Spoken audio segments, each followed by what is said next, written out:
उन्होंने एक cost effective solution निकाल के दिया कि जी हम कम पैसों में चांद तक जा सकते हैं और ये एक स्टेपिंग स्टोन बन सकता है, ये दरवाजे खोल देता है। जब आप उस वीडियोस में देखते हैं तो जो एस्ट्रोनॉट्स चांद पे उछल रहे हैं हल्का हल्का क्योंकि ग्रेविटी कम है, तो वो चल नहीं रहे, कोई गिर रहा है, कोई कुछ है, ठीक है। वो जो मिट्टी उड़ रही है उस तरीके से मिट्टी ज़मीन पे उड़ ही नहीं सकती। आपने एस्ट्रोनॉट्स के सूट्स की बात की, वो सूट्स डिज़ाइन ही इस तरीके से हुए हुए हैं कि उसके अंदर उनको ऑक्सीजन टैंक्स लगे हुए हैं ताकि वो ऑक्सीजन सांस ले सकें, क्योंकि चांद पे सांस नहीं ले सकते आप। ठीक, जो कलर्ड वाइजर्स हैं या जो रिफ्लेक्टिव होते हैं आपकी हीट अंदर नहीं आने देंगे, yet you can manage to see outside. जो कलर्ड वाइजर्स हैं या जो रिफ्लेक्टिव होते हैं आपकी हीट अंदर नहीं आने देंगे, yet you can manage to see outside. चांद पे you can not sell anything, you can not own anything. हम लोग, पाकिस्तान जो है वो सिग्नेटरी है और हम लोग मून ट्रीटी के सिग्नेटरी हैं। Welcome back to another amazing episode of the Salt Range podcast. आपको याद होगा पिछली बार हमने एक डिस्कशन की थी जिसमें हमने एयर स्पेस के हवाले से बड़ी बातें की और कुछ ना कुछ हमने चांद से रिलेटेड भी डिस्कशन की थी, लेकिन वो डिस्कशन हमारी रह गई थी कुछ कुछ अधूरी। तो हमने सोचा कि उस डिस्कशन को कंटिन्यू करते हैं और बहुत सारे सवालात जो मेरे और आपके जहनों में हैं, तो आइए आज वो पूछते हैं हम। और हमारे गेस्ट आप जानते हैं ऑफ कोर्स मोहम्मद इफ्तिखार यज़ानी साहब हमारे साथ मौजूद हैं। आज हम उनसे वो बातें जानेंगे जो चांद के हवाले से, और असली वाला चांद, आपका और मेरा वाला चांद नहीं, वो चांद जो हमें आसमान में नजर आता है। So let's talk about that. Sir, सबसे पहले वंस अगेन बहुत शुक्रिया हमें वक्त देने के लिए। कैसे आप? अल्हम्दुलिल्लाह, ज़बरदस्त, All thank you. good. Yes, अब हमारे पास ना थोड़े मुख्तलिफ सवाल हैं। पिछली बार तो हमने वो स्पेस के बारे में डिस्कशन की थी, अब हम पूछना चाह रहे हैं कि ये चांद पे क्या चल रहा है। चांद की जो ज़मीन ख़रीदी जा रही है, जो मिशंस हो रहे हैं। अच्छा, कुछ वीडियोस मेरे सामने ये भी आई हैं जिसमें बोला गया कि जितना भी मिशन था ये सारा फेक था, जो पहली बार चांद पे कदम रखा गया और सब कुछ। तो ये पूछना चाहूँगी कि इसमें कितनी सदाकत है, कितनी नहीं है। लेकिन पहला सवाल मेरा ये है कि रिसेंटली अब अगर मैं देखूँ तो जो आखिरी मिशन था चांद पे वो था इंडिया का, हमारे हमसाया मुल्क का, ठीक है। अब जब मैं सोचती हूँ चांद पे जाना, मार्स पे जाना, इस तरह के मुख्तलिफ मिशंस के बारे में सोचती हूँ, तो मेरे लिए ये एक बहुत बड़ी लग्जरी है। ऐसे ममालिक जिनके अपने इंटरनल इश्यूज़ रिजॉल्व हो जाते हैं, जो अपनी वो ग्राउंड इश्यूज़ को ख़त्म कर लेते हैं, उसके बाद वो इन स्टेप्स की तरफ जाते हैं। अगर मैं इस पे गलत हूँ तो मुझे इस पे भी ठीक कीजिएगा कि नहीं, साथ साथ ये चीज़ें कंटिन्यू हो सकती हैं, ठीक है। क्या ज़रूरत थी इंडिया को ये मिशन करने की, और उसके बाद इंडिया को इसका क्या फ़ायदा पहुंचा? Okay, interesting question. एक तो ये कि मैं इंडिया के बिहाफ पे तो खैर जवाब नहीं दूंगा, मगर मैं साइंटिफिक कम्युनिटी के तहत जो है एक फ्रेटर्निटी जो होती है उसके तहत ये ज़रूर कह सकता हूँ कि ये प्रोग्रेस है। और इंडिया को या और दीगर ममालिक जो हैं जिन्होंने चांद पे मिशन भेजा है वो, और जो प्राइवेट कंपनीज़ आज भी भेज रही हैं, फायरफ्लाई हो गया, एक्सियम हो गई, या और दीगर कंपनीज़ हैं जो वहाँ पर चांद पे भेज रही हैं आई स्पेस। ऑल्दो किसी का सक्सेसफुल हुआ, किसी का नहीं हुआ। जो फ़ायदा है वो ये है कि ये एक कमर्शियली वायबल प्रोजेक्ट है अगर सक्सेसफुल होता है। और ये वो स्टैंडर्ड है, ये वो यार्ड स्टिक है जो हर प्रोजेक्ट का होता है। मतलब सक्सेस है तो प्रॉफिटेबल हो सकता है। तो उसके तहत यस, प्रोग्रेस है। इंडियंस के लिए जो सबसे मेरे ख़्याल में अच्छी चीज़ हुई है चांद का मिशन की वजह से, मिशन चंद्रयान जो है, उन्होंने एक कॉस्ट इफ़ेक्टिव सोल्यूशन निकाल के दिया कि जी हम कम पैसों में चांद तक जा सकते हैं। और ये एक स्टेपिंग स्टोन बन सकता है, ये दरवाजे खोल देता है थोड़ा सा गौर व फिक्र करने में कि जी अच्छा हम कहाँ पर एज अ ग्लोबल कम्युनिटी हम कहाँ पर वो ख़र्चे बचा के दोबारा ये काम कर सकते हैं। और इंटरेस्टिंगली इसको एक जोक के तौर पे भी लिया जा सकता है। जो देसी हम सारे हैं तो हम इसको समझते हैं कि लोगों की अक्सर बाइक ख़राब हो जाती है, या बाइक में तेल ख़त्म हो जाता है, या आपने एक जगह से दूसरी जगह मूव करना है तो टैक्सी में, मगर आपने कभी आई डोंट नो नोटिस किया नहीं किया, मगर टैक्सी ड्राइवर जो है वो कभी गियर को न्यूट्रल कर देगा कि यार ढलान है तो ये खुद ही जाने दो, ठीक है। तो हम ग्रेविटी असिस्ट यूज़ करके वैसे ही फ्यूल बचा रहे हो, तो उन्होंने उसी को इस्तेमाल किया, सिर्फ स्पेस में इस्तेमाल किया कि ठीक है हम ग्रेविटी असिस्ट के तहत जो है थोड़ा सा ऑर्बिट्स जंप कर करके चांद तक पहुंच जाएं। तो प्रोग्रेस यस देयर इज़, उनको भी फ़ायदा हुआ है और इससे scientific community overall globally yes उनको फ़ायदा हुआ है। सही।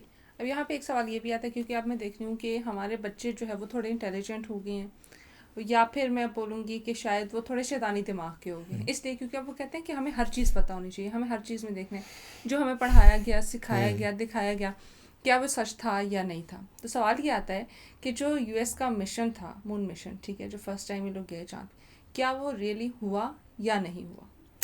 देखिए मुझसे अगर आप मेरा जवाब सुनेंगी तो यस बिल्कुल हुआ है। ठीक है, इसलिए नहीं कि मैं कोई बहुत ज़्यादा फेवर में हूँ नासा के, या मैं क्योंकि कई सालों से नासा स्पेस एप्स चैलेंज करवा रहा हूँ अक्रॉस पाकिस्तान, तो ये नहीं कि तो मुझे ये बोलना चाहिए ऑफिशियली। मैं आपको जिसको जैसे होता है ना कि आम आदमी को अगर एक आप क्लू दे दें, बाकी तो अपनी जगह पे वीडियोस देख रहे हैं कि किसी के एस्ट्रोनॉट उधर से उतर रहा है, ब्लैक एंड वाइट वीडियो, और पीछे से लाइट गिर रही है, या इस तरह के कई वीडियोस जो हैं वो शाया हुई हैं और इंटरनेट पे मौजूद हैं।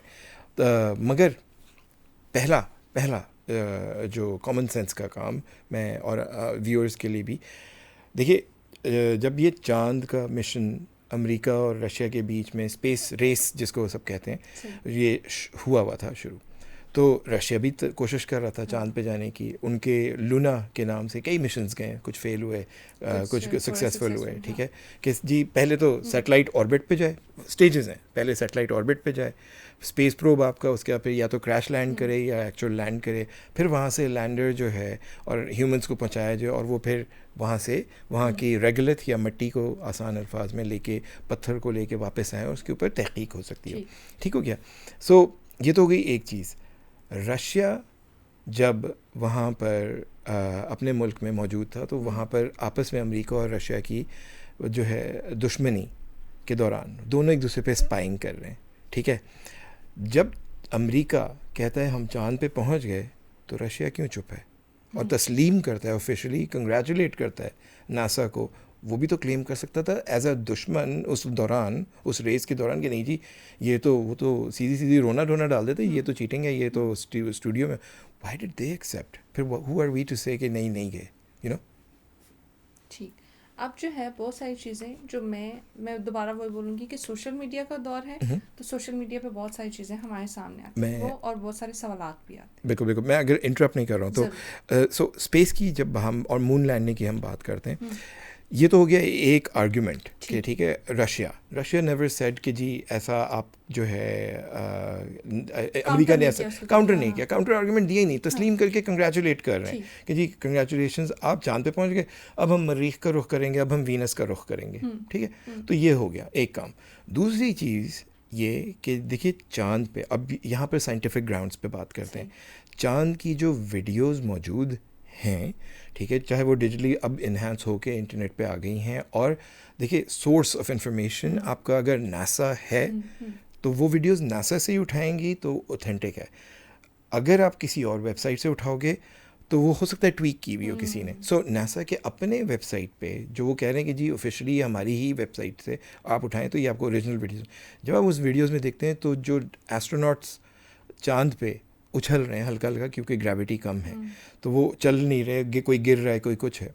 ठीक है, वो जो मिट्टी उड़ रही है उस तरीके से मिट्टी ज़मीन पे उड़ ही नहीं सकती, स्टूडियो तो दूर की बात है।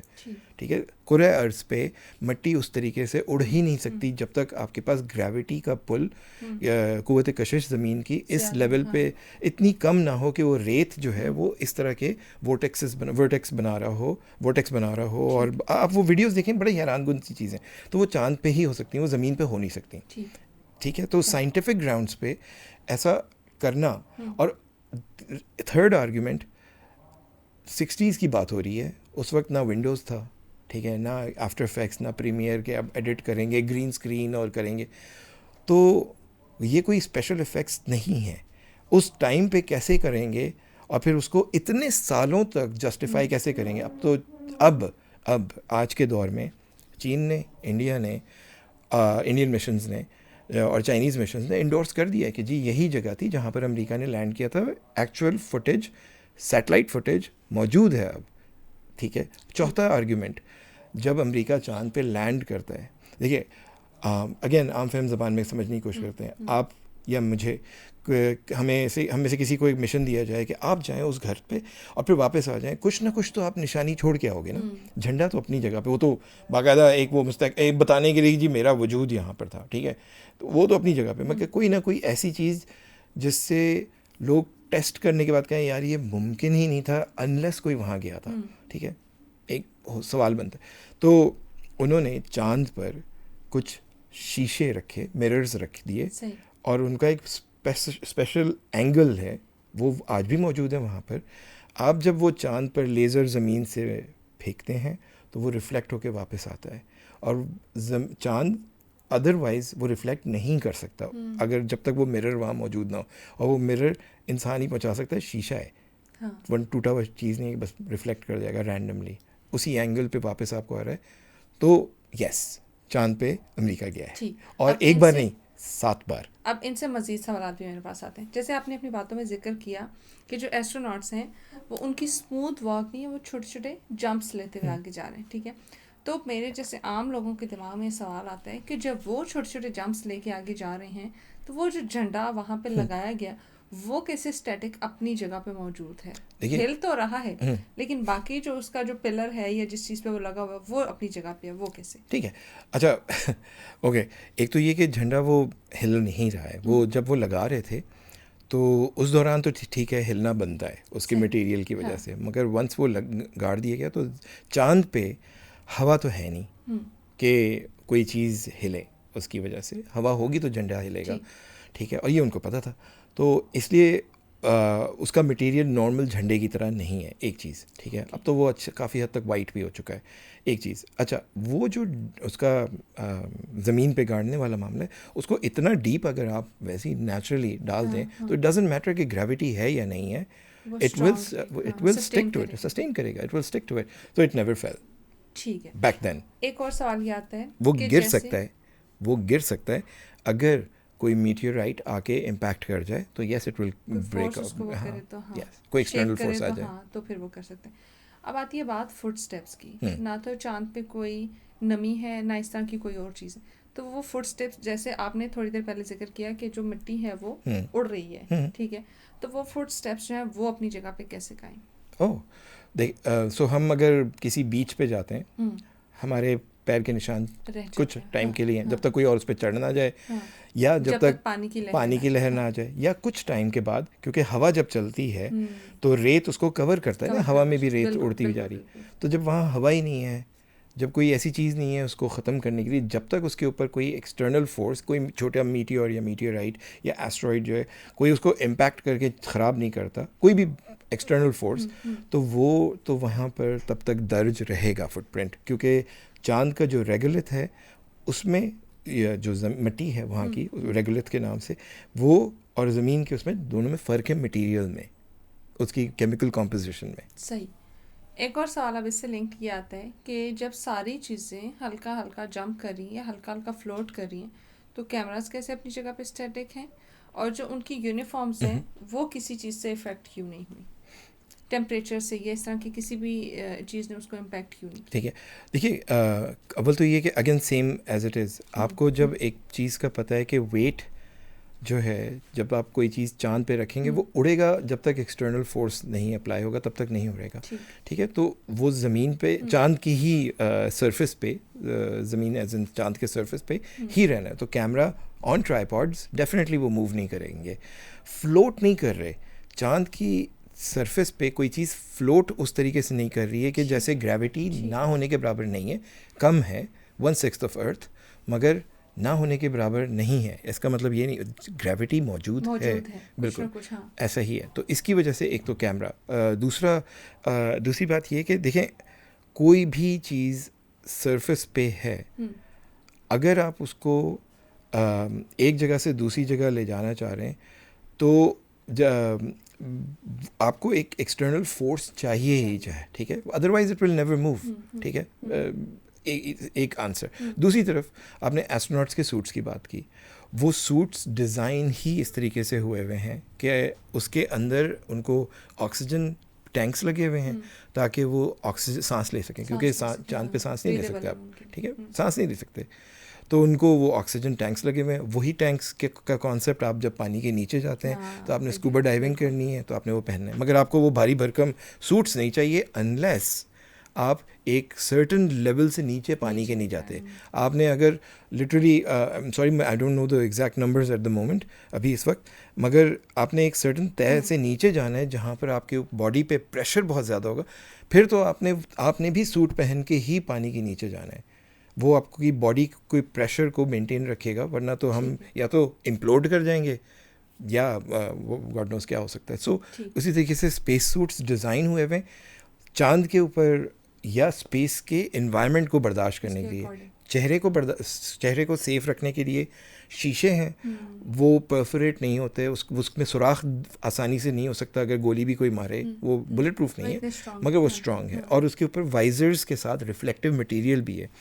चांद पे हर थोड़े बाद या कुछ टाइम के बाद अगर सूरज का तुलू होता है तो डायरेक्ट इम्पैक्ट सूरज का उधर सरफेस नहीं है, तो वो इतनी एक्सट्रीम हीट होती है। स्पेस की इन्वायरमेंट में एक्सट्रीम टेम्परेचर्स हैं, या तो एक्सट्रीम ठंड होगी या एक्सट्रीम हीट होगी, बीच में नहीं है।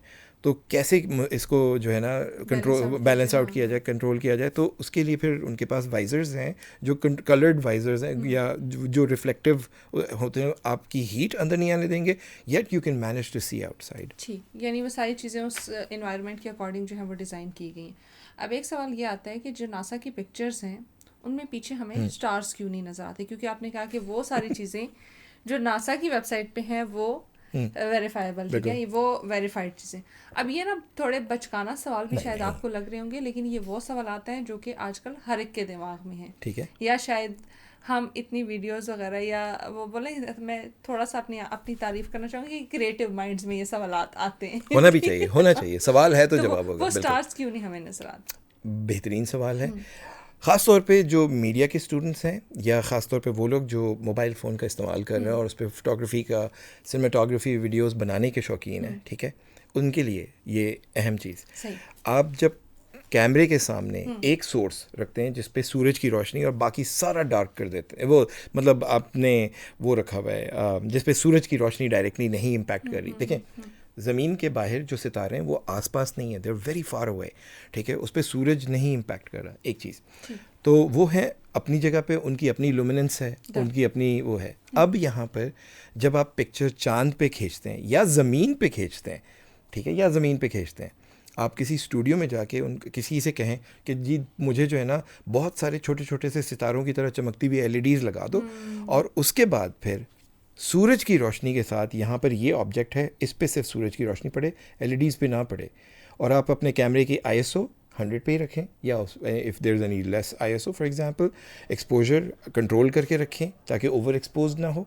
ओवर एक्सपोज जब नहीं है और आपके पास शटर भी एक सर्टन कंट्रोल में है, विच इज़ नॉट, यानी कि आप 60+ पे नहीं जाते हैं शटर की उस टाइम के हिसाब से, तो आपको एक इमेज पे जब उसकी ब्राइटनेस कंट्रोल करके एक्सपोजर के साथ वो ऑब्जेक्ट चाहिए, आपको पूरा इन्वायरमेंट ब्लैक मिलेगा, इवन दो वहाँ पर LEDs मौजूद हैं जो सेल्फ इल्यूमिनेटेड हैं।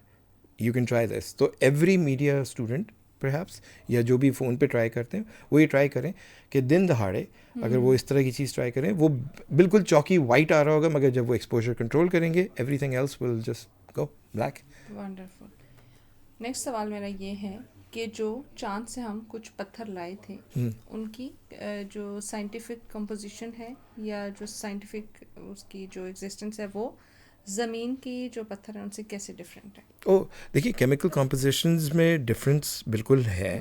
हमारी आबो हवा में जो है ओजोन की वजह से और डिफरेंट इम्पैक्ट्स की वजह से पानी है ज़मीन पे, ठीक है, सो हमारे पास जो एलिमेंट्स हैं, ठीक है, वो डिफरेंट हैं, सेम यानी कि कंपोजिशन वेरीज, ठीक है, कुछ ना कुछ एलिमेंट्स जो अर्थ पे हैं वो चांद पे नहीं हैं, इसलिए फिर निशानदेही कर सकते हैं कि जी ये ज़मीन पे नहीं पाया जाता, ये चांद पे पाया गया था। ये नहीं कि कोई हमारे वो एलिमेंट्स के चार्ट से कोई नया एलिमेंट चांद के ऊपर मौजूद है, ऐसा नहीं है, फ़िलहाल नहीं है, हो सकता है बाद में मिल जाए, मगर फ़िलहाल नहीं है। I would be wrong to say कि जी हमेशा के लिए ये हो गया।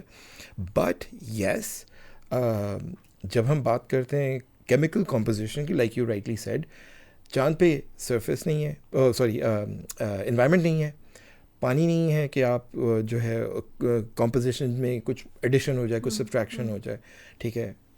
ज़मीन पे बहुत सारा कुछ है, तो उसकी वजह से there is a clear difference.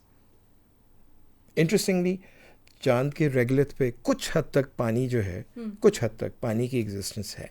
तो वहाँ पर रहते हुए अगर चांद पे हम रिहाइश शुरू करते हैं तो हम उन चांद की मिट्टी से पानी को कुछ हद तक एक्सट्रैक्ट कर सकते हैं, ताकि हम, इसको एक टर्मिनोलॉजी है इन सिचू जिसको कहते हैं कि वहीं पर रहते हुए, ज़मीन से पानी ना ले जाएं, हम वहीं पर ही रहते हुए एक सस्टेनेबल कुछ ना कुछ रिहाइश पैदा कर सकते हैं. वो ड्रिंकेबल है?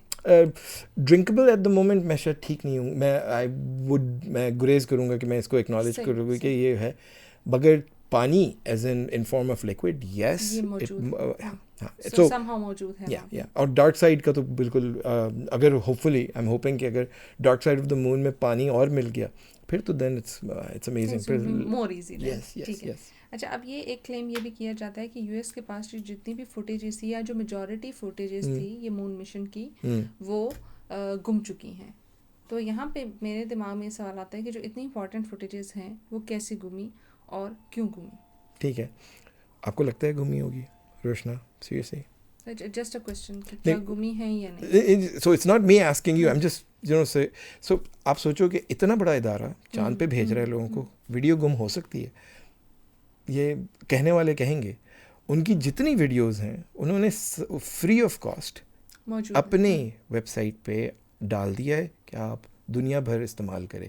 No more copyrights, nothing like that. हाँ, परमिशन ले लें नासा की, नासा से आपकी it's very kind of you कि आप परमिशन लेके इस्तेमाल करें क्योंकि उनकी वीडियोस हैं, मगर वो अवेलेबल हैं. ये ऐसा कुछ भी नहीं, उन्होंने डिजिटाइज करके उसको इंटरनेट पे डाल दिया कि भाई ये ले लो, ये ओरिजिनल है, बाकी जो आ रहा है ना वो सब कहानी है. तो please do not believe that. तो ऐसा नहीं है कि उनकी वीडियोस गुम हो गई हैं. हाँ, जिस टाइम की हैं, ठीक है, सो स्टेजेस होते हैं. जिस टाइम की हैं उस टाइम पे ये डीवीज़ नहीं होती थी या मेमोरी कार्ड्स नहीं होते थे, ठीक है, रोल्स थे, ठीक है. तो उसकी एक शेल्फ लाइफ होती है. उसकी शेल्फ लाइफ एक, उसके बाद फिर वो Aahista Aahista it has to decay, ठीक है. जैसे तो वो हमारे पास पहले कैमरास होते थे, उनके अंदर रील्स लगी होती थी. बिल्कुल. तो अब उनकी एक शेल्फ लाइफ ख़त्म हो चुकी है. तो उन अल्टीमेटली क्या करेंगे आप, किस तरीके से उसको कंटिन्यू करेंगे. प्लस ये जितनी रील्स की हम बात कर रहे हैं, वो रील्स मांगती हैं कि आप उसको एक सर्टेन टेम्परेचर और उसमें मेंटेन करके रखें ताकि वो कम से कम 100 साल तो रहें.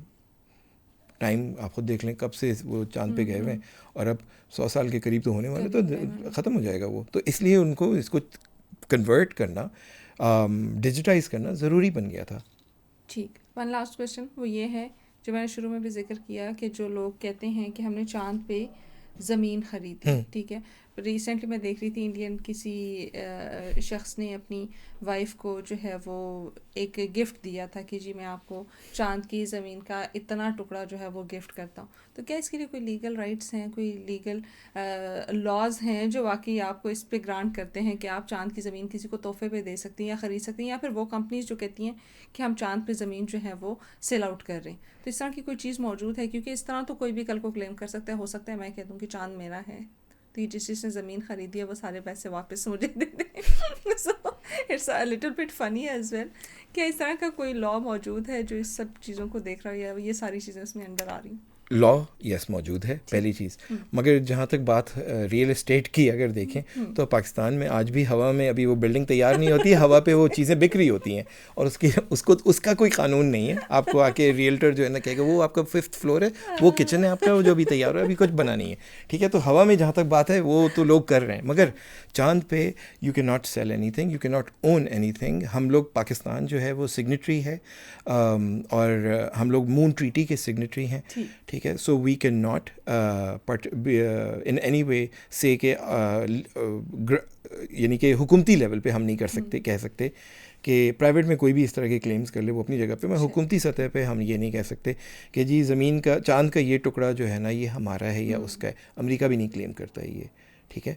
बट दैट सेड, यस, इस पे कवानीन होंगी, इस पे काम हो रहा है, अमल दरामद कुछ ना कुछ किसी ना किसी तरीके किया जाएगा, क्योंकि अल्टीमेटली जब आप चाँद पे रहना शुरू करते हैं हाँ, तो फिर तो किसी की फिर ओनरशिप होगी ना, problematic फिर होगी चीज़ें, हाँ। फिर किसी ने ओनरशिप तो लेनी है। तो यस, इसके ऊपर काम किया जा रहा है, क्योंकि वो पूरी पॉलिसीज, दुनिया के लीगल्स, ममालिक बैठ के इसके ऊपर एक पॉलिसी और कर बनाएगी रहे जो कि म्यूचुअली एक चीज़ और वो होगी। कर रहे हैं, कर रहे हैं। ठीक, यानी उसके ऊपर काम शुरू हुआ हुआ है already। बिल्कुल कर रहे हैं, और उनमें से कई ऐसे डिस्कशंस में सर फहरिस्त पे पाकिस्तानी ही जो है उसमें आगे हैं। अरे वाह, वंडरफुल।